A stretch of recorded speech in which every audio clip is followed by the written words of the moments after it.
우리나라에서는 봄, 여름, 가을, 겨울 이렇게 사계절이 뚜렷하게 나타나는 그런 나라입니다.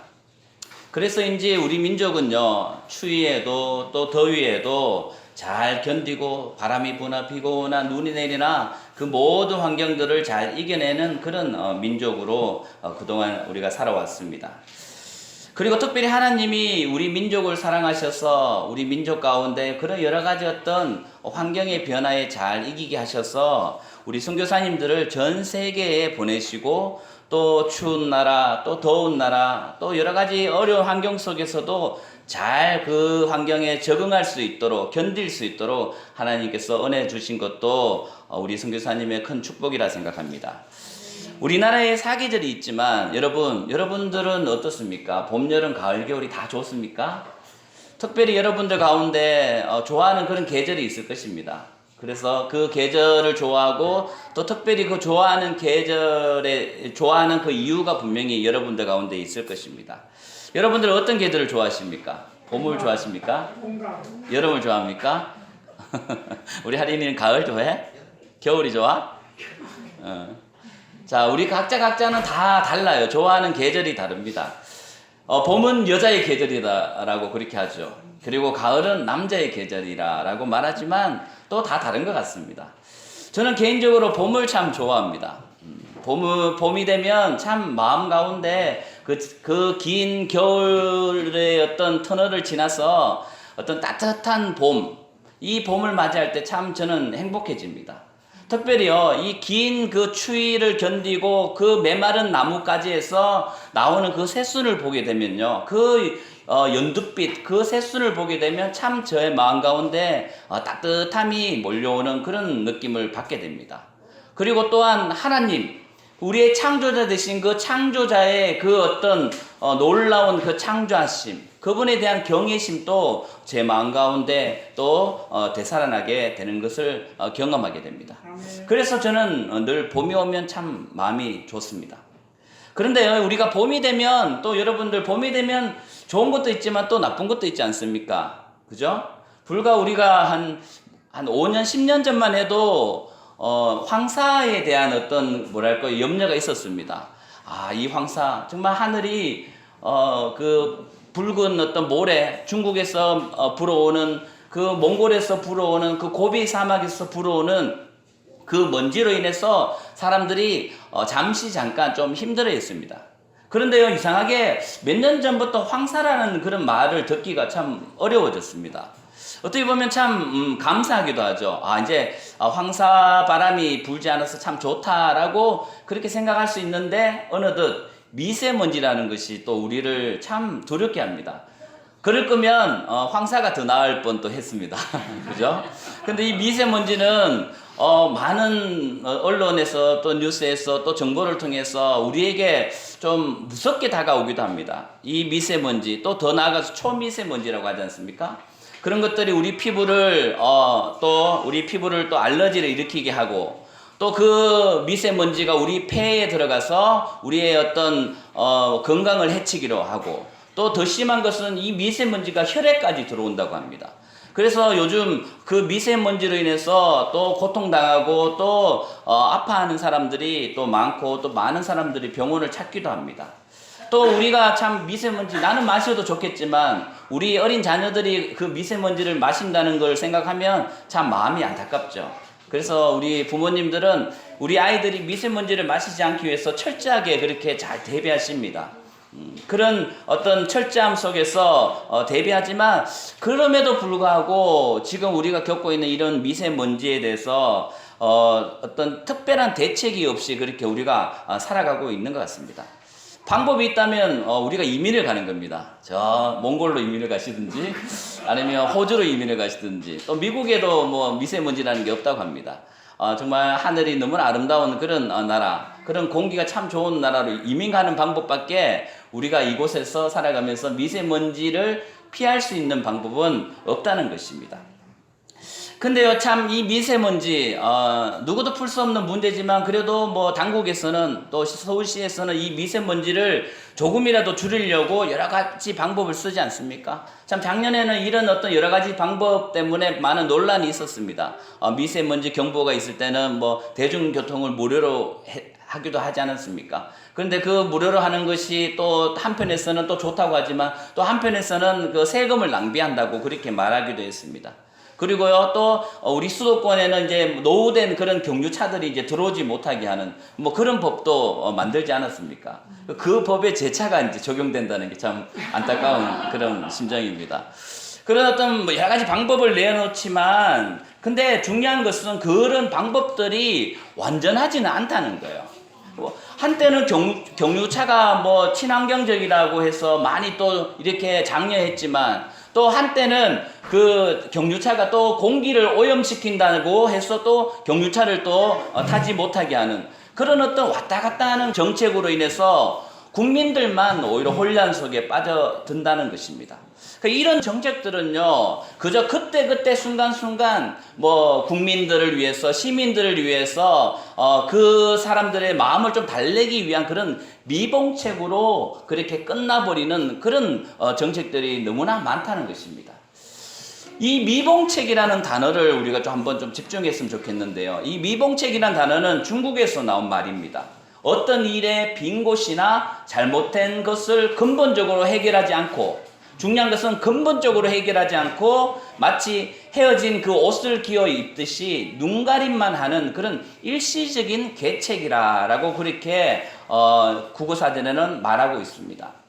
잠깐은, 그 한순간은 그 문제를 해결할 수 있는 것 같이 보이지만, 그러나 근본적인 어떤 원인을 해결하지 않기 때문에 그렇게 눈가림식으로 그렇게 늘 보여지기만 하지만 그 문제의 꼬리에 꼬리를 무는 또 더 큰 문제를 일으킬 수밖에 없는 그런 상황으로밖에 갈 수 없다는 것입니다. 사회 전반적인 문제들이 대부분 이런 미봉책으로 눈 가리고 아웅하는 식으로 많은 일들이 일어나고 있다는 것입니다. 정치도 그렇죠. 또 경제도 그렇죠. 우리 사회에 일어나는 여러 가지 문제들이 그런 미봉책 가운데 그렇게 이루어지고 있다는 것입니다. 오늘 본문 말씀을 보면요, 본문 말씀에 그 어떤 한 사람이 나옵니다. 그는 태어나서부터 걷지 못했던 그런 장애를 가진 그런 사람이었습니다. 그래서 그 사람은요, 스스로 할 수 있는 일이 전혀 없었어요.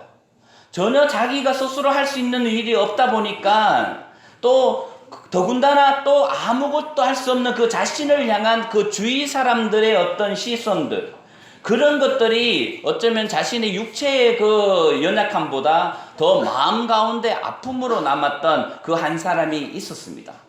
그나마요, 그 사람에게는요, 누군가의 도움을 통해서 성전 문에 자기를 메어 주어서 그곳에 앉혀주는 그런 어떤 도움을 받은 그런 일이 있었습니다. 매일매일의 일이었죠. 그리고 거기에서 그가 할 수 있는 마지막 일은 무엇이냐면 구걸하는 일이었습니다.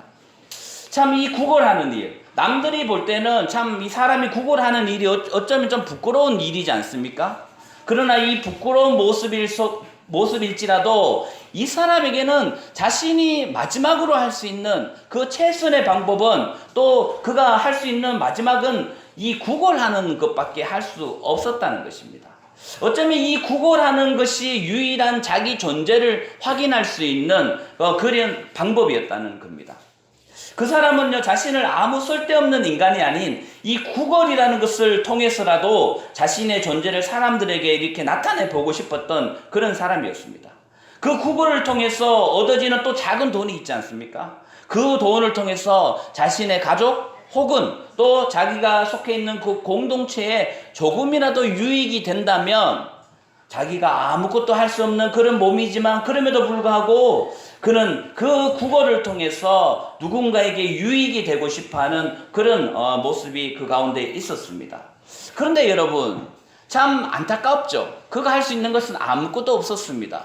그러나 그는 마지막으로 구걸이라는 것을 선택했지만, 정말 하나님이 보시기에는 또 말씀 속에서 나타나는 것들을 보게 되면은 그 구걸하는 그 모습조차도 또 하나의 미봉책이라는 사실입니다. 그가 국어를 평생 동안 한다고 해서 그가 돈을 얼마나 모을 수 있겠습니까? 그가 국어를 평생 동안 한다고 해서 자신의 그 불편한 몸들이 회복하는 일은 없을 것입니다. 그저 매일매일 자신이 국어를 하는 것을 통해서 그저 스스로에게 작은 위로가 되었을 뿐, 그는 그 자신의 근본적인 문제를 해결해 줄 수는 없었다는 것입니다.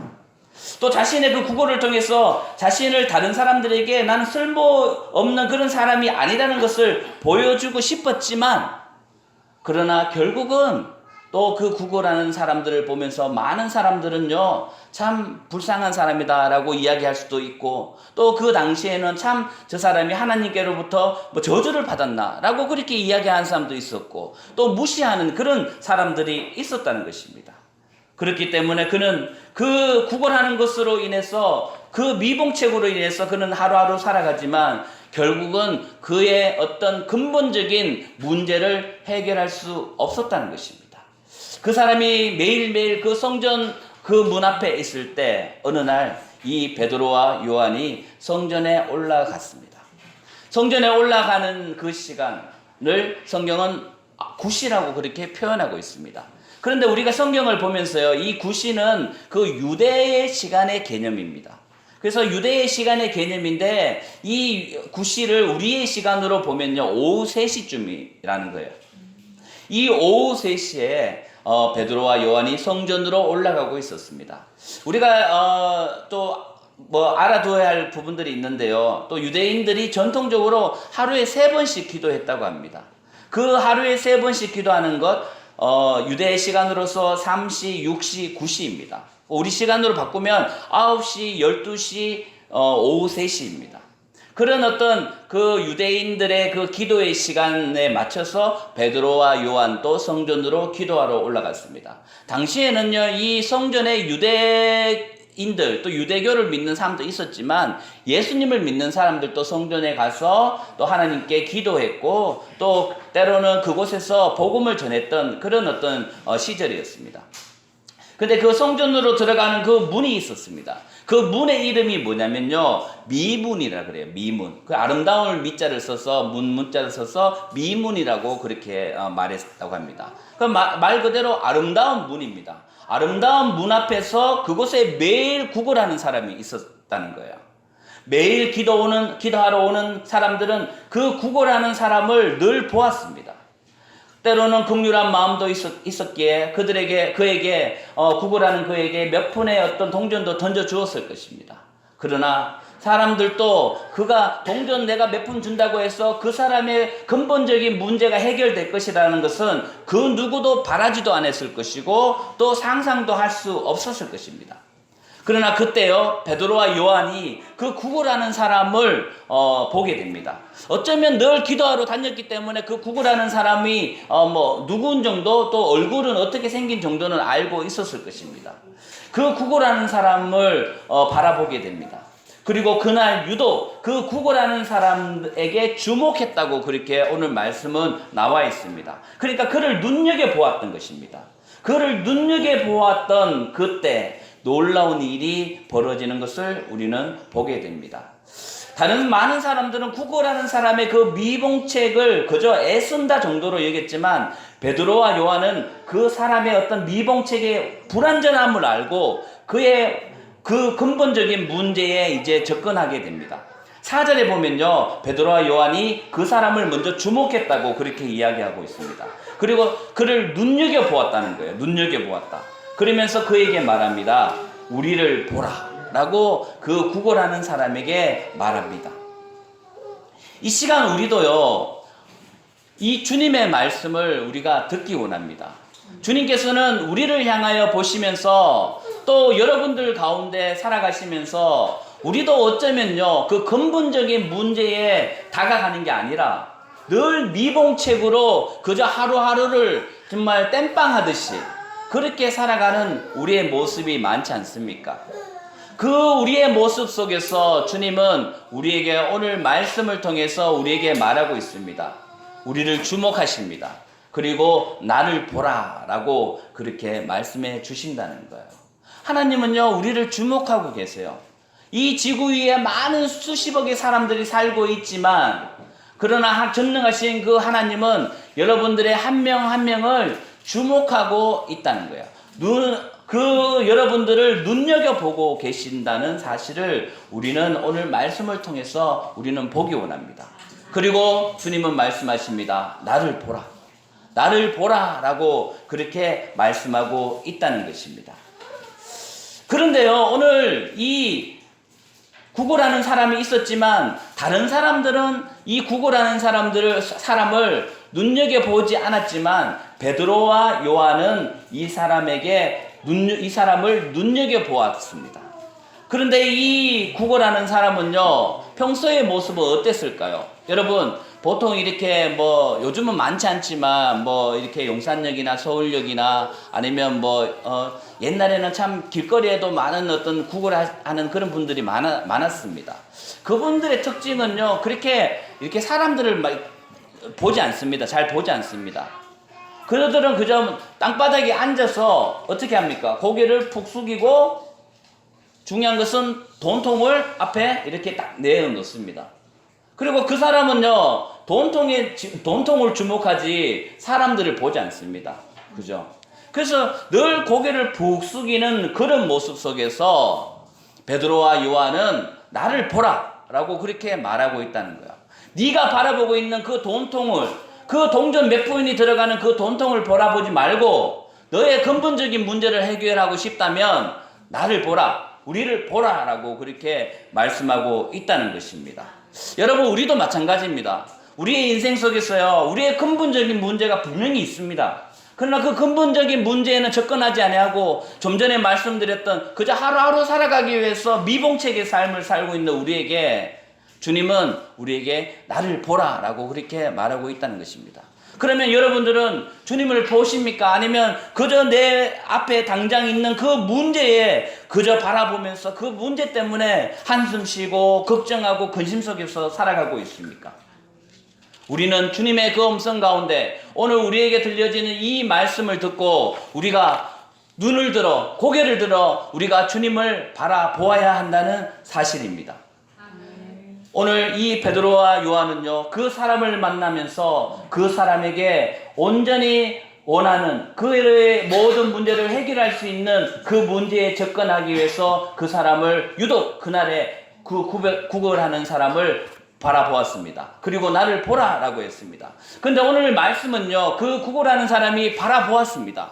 그 음성에 순종은 했어요. 그런데 어떤 마음으로 바라보았냐면요, 그저 고개 숙이면서 돈통을 바라보는 마음으로 그 베드로와 요한을 바라보았다는 거예요. 그래서 늘 구걸하는 사람의 마음은 뭡니까? 그 사람의 가장 첫 번째 목적은 뭡니까?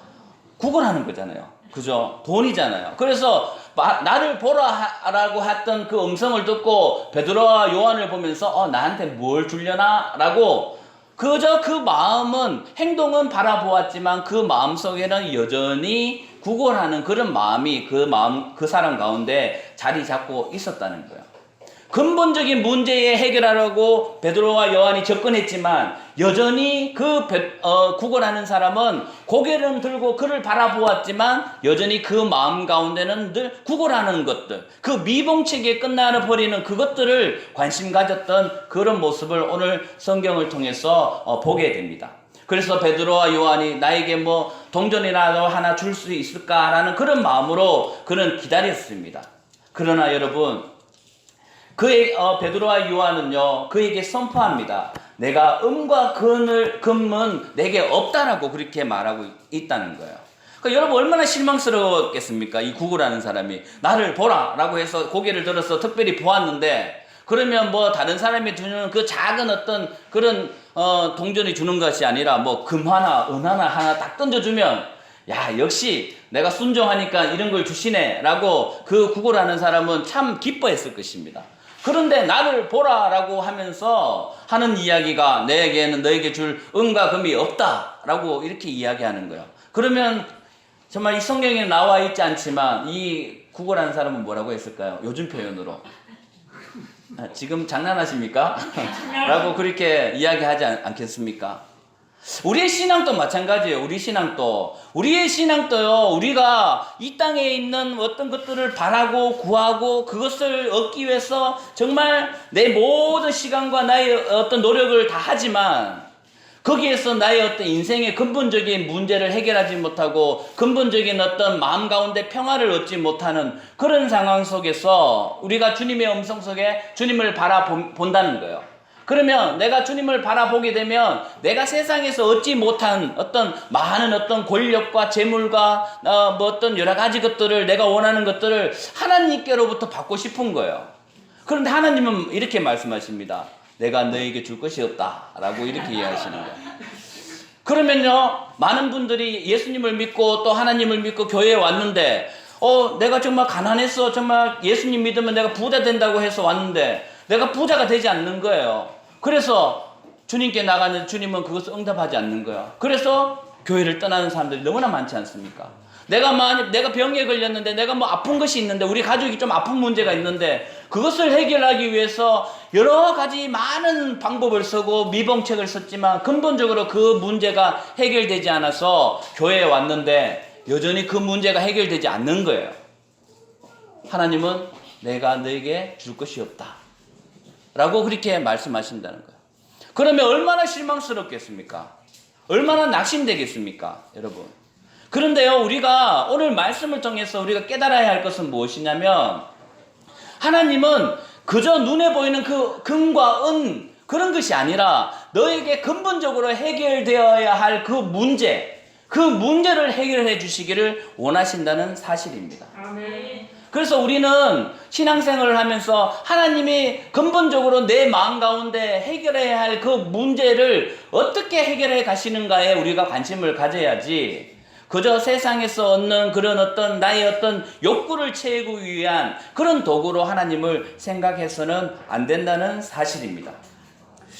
오늘 이 은과 금이 그 사람에게는 결코 구걸하는 사람에게는 결코 그 근본적인 문제 해결이 되지 못한다는 것을 이 베드로와 요한은 알고 있었습니다. 그리고 그에게 내가 너에게 줄 수 있는 것은 은과 금은 너에게 줄 수 없다라고 그렇게 말씀하고 있다는 것입니다. 그러면서 어떻게 말씀하고 있습니까? 베드로와 요한은 내가 너에게 은과 금을 줄 수 없지만 내게 없지만 그럼에도 불구하고 내가 내게 있는 것을 내게 있는 이것을 내게 준다라고 그렇게 말씀하고 있다는 것입니다. 그러면 베드로와 요한에게는 은과 금은 없었지만 그가 가지고 있는 것이 있었다는 거예요. 그것을 내가 너에게 준다는 거예요. 그러면 우리가 이제 지지난주부터 계속 여러분께 드렸던 그 말씀의 핵심은 무엇입니까? 성령이잖아요. 하나님의 영. 하나님이 내 마음 가운데 계시는 것. 이 베드로와 요한 그리고 120명의 그 성도들 그리고 또 3,000명의 그 주님을 만났던 그 사람들 가운데 그 마음 가운데 진정으로 우리 인생 가운데 필요한 것이 무엇이었냐라는 그 질문에 그들은 해답을 얻었어요. 하나님의 영이 내 마음 가운데 계심으로 인해서 이제 내 마음 가운데 근본적인 어떤 문제들이 해결되었다는 어떤 확신이 있었다는 거예요. 그리고 그것을 이제 나누기 시작합니다. 그것을 이제 베드로와 요한은 이 걷지 못하는 사람, 나서부터 이 걷지 못하는 이 사람, 성전의 문에서 구걸하는 사람, 어쩌면 세상에서 정말 실패한 사람, 낙오한 사람, 인간이라고도 그렇게 인간의 어떤 대우도 받지 못했던 그 사람 가운데 이제 베드로와 요한은 그에게 줄 것이 분명 있다고 그렇게 말하고 있습니다. 그러면서 베드로는 선포합니다. 예수 그리스도 이름으로 일어나 걸어라 라고 그렇게 선포하고 있다는 것입니다. 여러분, 그 걷지 못한 사람에게 가장 근본적인 문제 무엇입니까? 걷지 못하는 거였잖아요. 다른 것이 문제가 아닙니다. 그가 하루에 구걸해서 번 돈이 그렇게 많지 않은 것이 그게 문제가 아니라는 거예요. 그에게 근본적인 문제는 걷지 못하는 것이 바로 근본적인 문제였습니다. 그리고 이 베드로는요, 예수님께서 요한복음 16장 23절에 말씀하셨던 그 말씀이 기억났던 거예요. 누구를 통해서? 하나님의 영, 성령을 통해서. 너희가 무엇이든지 아버지께 구하는 것을 내 이름으로 주시리라 라고 했던 그 말씀이 이제 이 베드로에게는 강하게 그 마음 가운데 들렸고 또 그 믿음을 고백을 이 걷지 못하는 구걸하는 이 사람에게 선포했던 것입니다. 예수 그리스도 이름으로 일어나 걸어라 라고 그렇게 말씀하고 있다는 것입니다. 여러분 이 말씀을 볼 때요 우리는 또 어떤 분들은요 또 이 말씀에 어떤 놀라운 어떤 기적에만 또 집중하기도 합니다. 그러니까 이 어떤 기적에만 또 집중하다 보면요 정말 그 사람에게 근본적으로 변화해야 되고 또 해결돼야 할 그 문제보다는 그저 기적에만 그냥 집중하게 된다는 거예요. 그러나 오늘 우리가 간절히 또 제가 여러분께 또 말씀드리고 싶은 것은 그의 문제가 무엇이었냐를 분명히 파악하고 그 문제를 해결했다는 것, 바로 예수 그리스도 이름으로 그 문제를 해결했다는 것에 우리는 집중을 해야 한다는 것입니다. 예수 그리스도 이름으로 놀라운 기적들이 일어나지 않습니까? 그 많은 시간들, 우리의 그 2000년의 많은 시간들 속에서 예수 그리스도 이름으로 놀라운 일들이 일어났습니다. 그리고 그 놀라운 일들 속에는요, 그 사람이 그 놀라운 일을 경험하면서 그의 인생이 변했습니다. 왜? 그의 근본적인 문제가 해결되었기 때문에 그의 인생이 변했다는 거예요. 여러분, 우리 가운데도요, 여러분, 어쩌면 우리 스스로에게도 나의 근본적인 문제에 대해서 알고는 있을 것입니다. 여러분들이 살아가면서 여러 가지 어떤 겪는 일들 중에 좋은 일들도 있지만 참 해결하지 못하는 그런 어떤 여러 가지 고민들 또 일들이 있지 않습니까? 나이가 들면 들수록 더 많을 수도 있어요. 우리 같이 이렇게 어린 우리 아이들, 우리 친구들은 세상에 무슨 걱정이 있겠습니까? 그저 뭐 초등학교 들어가서 숙제하는 거 걱정 좀 되겠죠. 그러나 많은 걱정들은 없습니다. 그러나 이제 나이가 들면 들수록 성인이 되고 또 가정을 이루면 이룰수록요, 우리 마음 가운데 특히 부담이라는 것은 더 많이 밀려온다는 거예요. 우리 여기 있는 우리 남성분들, 아버지들 얼마나 마음 가운데 부담이 있습니까? 그러나 편하지 않죠. 집에 가서 부인에게 이야기합니다. 걱정하지 마, 내가 다 해결할게. 그렇게 이야기하지만 우리 남성들에게는 또 나름대로 어떤 뭐 그동안에 우리나라의 어떤 그 뭐 유교적인 어떤 문화들 또 여러 가지 문화들 통해서 남자의 어떤 책임이라는 것은 참 큽니다. 그렇기 때문에 부담이 많은 거예요. 근데 그런 어떤 문제들 속에서 살아간다는 거예요. 그리고 또 어머니도 어머니 나름대로 또 여성들도 여성들 나름대로 세상 사는 것이 그렇게 만만치 않음을 우리가 다 알고 있습니다. 그래서 여러 가지 일들을 겪으면서 또 어려움을 겪으면서 이 문제가 왜 이렇게 해결이 안 되지? 또 사람과의 어떤 관계 속에서 또 부부의 관계 속에서 참 이런 어떤 문제들이 늘 반복되는 그런 상황 속에서 괴로워하는 우리들의 모습이 분명히 있다는 것입니다. 근데 여러분, 우리가 가만히 보면요, 이 문제의 어떤 근원적인 원인이라고 할까요? 이유에 대해서는 좀 어느 정도 알고 있습니다. 그러나 그것이 해결하는 게 너무나 힘들기 때문에 그런 거예요. 해결하는 게 너무나 힘든 것. 어쩌면 이 구걸하는 사람에게 근본적인 그 문제도 이 구걸하는 사람들 알고 있었을 것입니다. 내가 일어날 수만 있다면, 내가 걸을 수만 있다면 내가 이렇게 구걸하지 않아도 될 텐데 라고 알고는 있죠. 그러나 알고 있으면 뭐합니까? 그걸 해결할 수 있는 그에게는 그런 능력도 없고 그런 일은 정말 기적 아니 상상도 할 수 없는 그런 일이 아닙니까? 우리에게도 마찬가지입니다. 우리에게도 뭐 각자에게 다른 문제이겠지만 그 문제를 해결할 수만 있다면 지금 겪고 있는 이 어려움을 다 이겨낼 수 있을 텐데라고 하지만 이 문제는요 마치 걷지 못하는 사람이 걷는 것과 같은 그런 어떤 기적과도 같은 일이 일어나지 않는 이상 잘 해결되지 않는다는 거예요. 알고는 있지만. 그러나 여러분, 그 일들을 누가 하셨습니까? 바로 예수 그리스도 이름으로 그 일들을 행하셨다는 거예요. 여러분들의 각자 마음속에 그 문제의 근원적인 그 원인도 예수 그리스도 하나님은 하실 수 있다는 사실입니다. 그 믿음으로 우리가 살아가야 하고 그리고 온전히 주님 앞에 그것을 내어놓을 때 그 문제를 해결할 수 있다는 것입니다. 주님 앞에 내어놓지 않는데 그 문제가 어떻게 해결될 수 있다는 말입니까? 주님 앞에 우리가 내어놓을 때 우리는 그 문제를 해결할 수 있다는 것입니다. 여러분 그 문제를 주님 앞에 내어놓으십시오. 그저 인생을 미봉책 가운데 살아가지 마시고 그 문제를 주님 앞에 하나님 앞에 있는 그대로 내어놓고 예수 그리스도의 이름을 의지하며 주님 앞에 기도하며 나아가는 여러분들 되시기를 간절히 원합니다. 또한 한 가지 우리가 또 생각해 봐야 할 것은 무엇이냐면 성령 충만했던 베드로와 요한이 걷지 못하는 그 구걸하는 사람을 보면서 그가 무엇을 진정 원하고 있는지에 대해서 그는 알고 있었습니다. 베드로와 요한은 알고 있었습니다. 그래서 그 문제에 대해서 이 베드로와 요한은 접근을 했단 말이에요. 그리고 그것을 해결해주는 그 놀라운 일을 우리가 오늘 말씀 속에서 보았습니다. 간절히 원하는 것은 저도 마찬가지고 또 여러분들도 마찬가지입니다. 우리가 살아가는 어떤 관계, 우리는 관계 속에서 살아가고 있지 않습니까? 그 관계 속에서 상대방의 그 원함, 상대방이 무엇을 원하고 있는지를, 바라고 있는지를 우리가 분명하게 좀 잘 캐치할 수 있는 그런 능력이 우리 가운데 있으면 얼마나 좋을까라는 그런 생각을 해봤습니다. 우리는 늘 뭐라고 할까요? 서로의 생각을 안다고 하지만 늘 반대로 아는 우리의 모습을 발견할 때가 너무 많지 않습니까? 아, 이 사람은 이걸 좋아하겠지 라고 줬는데 그 사람은 그걸 좋아하지 않는 거예요.